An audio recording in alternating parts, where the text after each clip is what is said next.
Welcome to our channel. ముల్లంగి పచ్చడి కావాల్సిన పదార్థాలు: ముల్లంగి, పచ్చిమిరపకాయలు, జీలకర్ర, తెల్లవాయి, కొద్దిగా చింతపండు.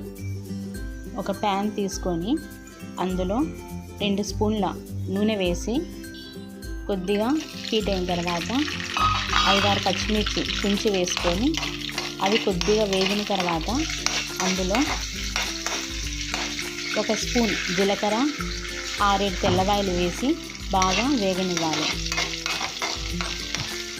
ఇవి కొంచెం మగ్గిన తర్వాత ముల్లంగి వేసి దోరగా వేయించాలి. ముల్లంగి కూడా వేగిన తర్వాత కొద్దిగా పసుపు, కొద్దిగా చింతపండు వేసి వేయించాలి. ఇవన్నీ బాగా మగ్గిన తర్వాత వీటిని చల్లారబెట్టి మిక్సీలోకి వేసి బరకగా మిక్సీ పట్టాలి. ఇందులో కొద్దిగా ఉప్పు కూడా యాడ్ చేయాలి. ప్యాన్లో 2 స్పూన్స్ ఆయిల్ వేసి పోపు పెట్టుకోవాలి. తర్వాత ఈ పచ్చడిని పోపులో వేసి కలిపితే ఎంతో టేస్టీగా ఉండే ముల్లంగి పచ్చడి రెడీ అవుతుంది.